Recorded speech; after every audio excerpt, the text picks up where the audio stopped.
All right, hey VC, I'm Jamie. Welcome back, and we're back with a contest entry video on this one, and this is for Rachel, the Music MAM VC, for her YouTube channel, and she's got a contest going on called Gender Bender, and I want to welcome Rachel to the VC, and fellow Canadian. Rachel's out in British Columbia on Vancouver Island, I do believe. So again, Rachel, welcome to the VC, and congratulations on your channel. I think this one was to break 100 subscribers, and I think she's getting very close to 200 subscribers. So again, congratulations on that.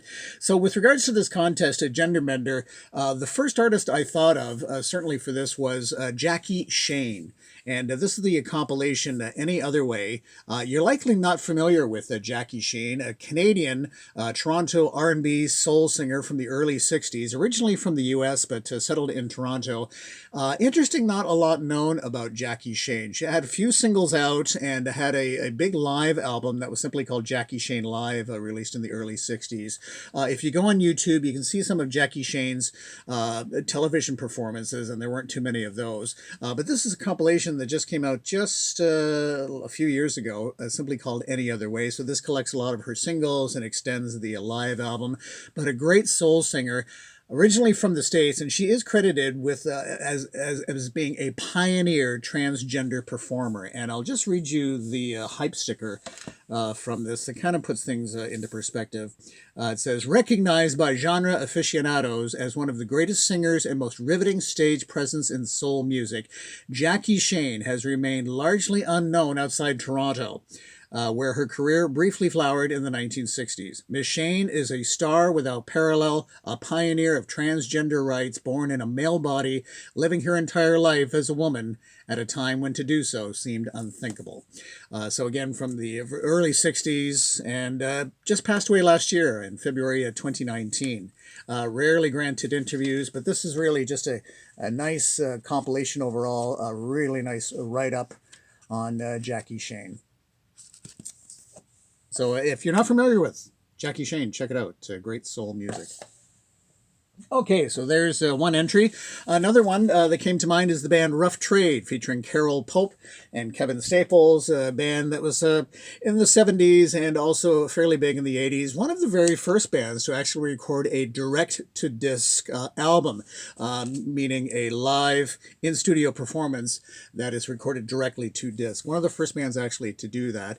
And this band also did, one time in the mid-70s, a sort of musical review with Divine, or Miss Divine.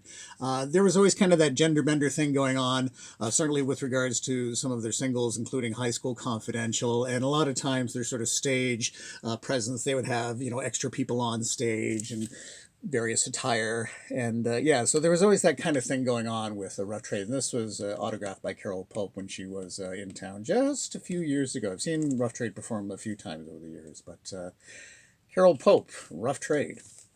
From Canada, based in Toronto. Okay, and moving along, certainly I did think of this artist. I know Rachel mentioned this particular performer in her video, but certainly from the band Jethro Tull, talking about Dee Palmer, the former David Palmer. What an amazing contribution she gave to Jethro Tull, the band. I hadn't realized in terms of how far back she went with the band. She was a full-time band member from about 1977 on for a few albums, but she often did arrange the orchestration for Jethro Tull albums, and she goes right back to 1968's This Was. She was involved in terms of orchestration with This Was, also Stand Up, Benefit, Aqualung, Thick as a Brick, Passion Play, War Child, Minstrel in the Gallery, and Too Old to Rock and Roll, Too Young to Die. That involved the orchestration of Dee Palmer. And then she became a full-time band member with regards to Songs from the Wood, Heavy Horses, and Heavy Horses here. They don't have a lot of band pictures on Jethro Tull, but there's Ian Anderson there, and there's Dee Palmer there, former David Palmer. And also on Bursting Out, the live album, and Stormwatch, as well as a full-time band member. But what a contribution to the overall sound of Jethro Tull. Okay, so there's Dee Palmer. And moving right along here, this may not be a typical suggestion, or this artist may not come to mind, talking about Blondie and Deborah Harry. This is the album Parallel Lines. And you might be thinking, well, I don't know, would that really qualify? I recently, I think I mentioned I am reading the autobiography of Deborah Harry called Face It. Overall, very interesting. She has a real matter-of-fact style to her writing, but there was one passage in the book that came to mind that I'll share with you. This is Deborah Harry writing. The Blondie character I created was sort of androgynous. More and more lately, I've been thinking that I was probably portraying some kind of transsexual creature, even when I was singing songs that were written from a man's point of view, Maria, for example. So it seemed that I wanted Maria. A lot of my drag queen friends have said to me, oh, you were definitely a drag queen. They didn't have problems seeing it. It was the same thing with Marilyn Monroe, really. She was a woman playing a man's idea of a woman.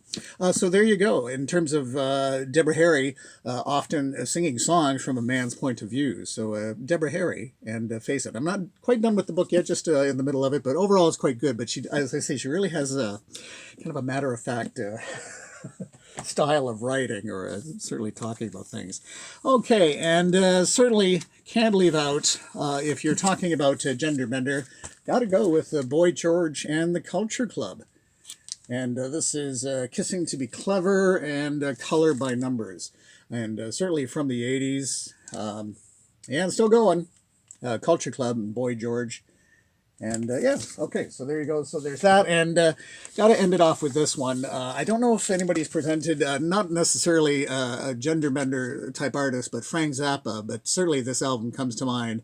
We're only in it for the money. That has Frank Zappa and pretty much the band in dresses.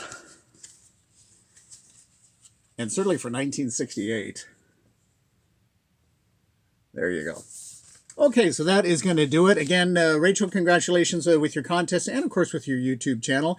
And certainly welcome. So if you're entering this contest, you better get it in. I think it has to wrap up this week for Rachel, the Music MAM VC.